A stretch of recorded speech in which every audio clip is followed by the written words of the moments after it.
Hey guys, this is AuspiciousAussie and welcome back to another Real Madrid Galácticos episode. We are here in Season 4 of this series and last season was probably, well, it was easily the best season we've had so far. We managed to win the Spanish Super Cup, the Spanish Cup and of course La Liga. We also managed to make the Champions League final, but of course we lost to Bayern Munich, sorry. I think it was 2-0. Yeah, 2-0. And yeah, I was really disappointed about that. Did want to win all the competitions I was in for that season, and to get to the final was really hard to swallow. But we are back and finished pre-season, all the friendly games and most of the transfers. So we may as well get into those straight away. Alright, here we go. First of all, I'll do the outs. A few of these three players here were all in the Castilla team. They got released. Don't bother with the Castilla contracts unless it's players that I've signed. First of all, most of you who have watched the previous episodes will know Angel Di Maria wanted to find first team football, so I had already set up that deal for 10.5 million to Porto, and 10.25, and he left. Then Fabio Contral was actually quite upset with me. We had a falling out. Don't actually remember what it was over. It was either, yeah, I think it was me fining him for a red card. So I sold him onto my favourite club, Arsenal, for 32 million, and that was an absolutely great sale, to be honest. Great sale. Yeah, great sale. Of course, he's a tank of a left back, but I do have the youngsters to replace him, to be honest. And I thought 27 years old, he's in his peak, but he's not going to be there for very long. And sell him to a good club, get 32 million for him. It's a win-win. Next player to leave was Diego Lopez. He finally left on a transfer. It's taken me 4 seasons to finally get rid of him. He's now 33. Sold into Betis for 1.4 million. Of course, he's been on loan at Betis the last 2 years, so he finally left and joined them permanently.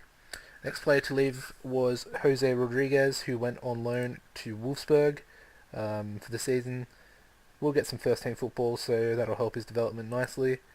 Ruslan Yakimov went to Hanover 96 on loan as well, and this guy's a real prospect as a striker. His composure's lacking a little bit, but I mean his other stats are just perfect for a poacher. And I think after this season he'll start to get some first team action for us in the league, and really excited about him. 18 determination, 17 off the ball, great stats, and of course his pace is anything. So yeah, he'll spend the season on loan in the Bundesliga with Hanover. Next player to leave the club was David Ospina, who went to Juventus for 4.1 million. I think he only played 3 games for me, 2 games. He only ever played 2 games for me and managed to make 4.1 million. So bit of a wheel dealer there, I guess. The next player to leave was Han Wook, who went to Alarcon on loan for the season. Just first team football. He's too old for the under-19s now. Didn't really want to put him in the Castilla team because he probably wouldn't get much game time there. Next player to leave was Taejun, who went to Murcia. It's probably not going to amount to much, so I might look to get rid of him next season. Bit of a waste. Then let the Australian Richard Brodie go out on loan to Adelaide United in the A-League. He's pretty good for an Australian player, especially coming through the actual Madrid academy. So yeah, I'm kind of just developing him as like a sort of sidetrack just for the Australian national team. The next player to leave was Jose Callejon, who left to Stuttgart for 5 million, sorry. And the final player to leave the club was Alion Ndiaye. Of course, he did have an outstanding season coming off the bench last season, but Benfica came in with a 210k per month loan fee for a valuable first-team member, and he's actually playing at 16 years old. Of course, he's now a natural central defender, and he's playing in Benfica's first team. That's how skilled he is, and his stats are increasing already, like crazy again. I mean, he's going to turn out to be an absolute beast. I cannot wait. him and Varane they're gonna tank my defence for years to come. With competition from some other players I brought in. Of course, Arnaldo Rey, the Argentinian central defender, came in. Finally, I set this deal up in the second season, or the end of the first season. And of course, 18 years old. Finally came, 35 under 20 caps. It's pretty crazy. Good determination, good stats already. Needs a bit of work on his strength, but that can easily come over time.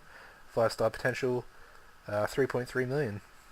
Next player to come into the club was another one of those 18-year-old age limit cap things. Esteban Sandoval from Chivas in Mexico. Striker. He's already got one cap for Mexico, which is pretty impressive at 18. Can play on either wing as well, so that's pretty good. He's really tall as well. Needs a little bit of work on his pace and his composure, but he could be decent. 4.5-star potential, not bad. Managed to sign Kevin Bertho on a free transfer. Another pacey striker, good finishing. Determination's pretty decent, 17 years old. Can play on the left. I think I'm training him to play on the right as well. No, I'm not. Maybe I should. And I also, the Galácticos player for this season was Barry Coyle, central defender from Tottenham, Northern Irish player. And as you can see, absolute tank of a defender. 16 marking, 17 tackling, 18 jumping, strength 15, heading 15, 194 centimetres, 8 caps for Northern Ireland. Absolute beast. Happy to pay 17 mil for him. We then signed Marian Kolev from Litex for 250k, little left back. Just wanted another left back for the under-19s team, as they're actually competing in the European, well, the Champions League version of what is it called, the Next Gen series, I think it's called. The Champions League for under-19s. So they'll be versing like Man United and Chelsea reserves and whatnot. So that is pretty interesting. And I'll definitely be keeping an eye on how the team goes in that competition. I might even show you the group once I finish this. The next player I brought in was Evgeny Karatanov from Zenit on a free transfer. Striker. He's more of a target man, but I'm trying to get him a bit paced up. Determination's a bit low, so might not ever come to anything, but I do think I can obviously sell him on for a profit, seeing as I got him on a free. I then signed Sergei Demidov from Zenit as well for 6 million there. 19-year-old goalkeeper, 17 reflexes. I mean, he's got all the great stats for a goalkeeper. That's why I sold, what's his name? Spinner. Sergei will be the backup, and he will actually play every cup game for me. No matter what, he will be the cup goalkeeper. I don't even care who we verse, Barcelona, anybody. In the Spanish Cup, he will be our goalkeeper all the way, even the final, if we make it once again. But let's get into the pre-season fixtures. I'm not going to go into too much detail. Tottenham at home, 0-0, drub match, boring. Sevilla, 3-0, goal scorers, Berber with a brace and Jesse. Pohang on our South Korean tour, 4-0, Ronaldo with a hat-trick, Valencia with one for himself. We then had Gangwon, Costa and Ronaldo on the score sheet with Young Hoo for Gangwon. We then returned home, we did return home and faced both Manchester clubs actually, a week apart. First was Man City, Ronaldo with a brace and Jovetic for City, sorry. Of course, we finished it off with United, Ozil, and as always, Ronaldo, Rooney picking up an injury. And that leaves us today with Hercules, which I'll be playing off camera. Then we have the Super Cup, looking to retain it. First time I won it last season. So yeah, definitely looking to retain it. And looking forward to the season ahead. I'll show you the group for...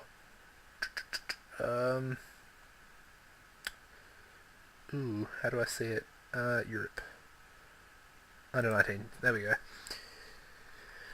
As you can see, Chelsea have won it 3 years in a row. Inter won it the first year. Our group consists... Where are we? Oh, where are we? Oh, there we are. Our group consists of Feyenoord, is it youths? Yeah, Feyenoord under 19s, Osijek, under-19s from Croatia, us, and of course Rangers under-19s, which is pretty interesting. And yeah, it's pretty unfair, to be honest, the fact that like Chelsea and United get to use their reserve teams, whereas everyone else basically uses under-19 teams. Um, Sorry, Basel use an under-21 team, but I mean, it's Basel. So yeah, the English teams definitely have a massive advantage in this competition, and hopefully we can topple them. It's going to be difficult. They have the likes of Ashley Young, well, United does anyway. Haven't really checked the Chelsea reserves.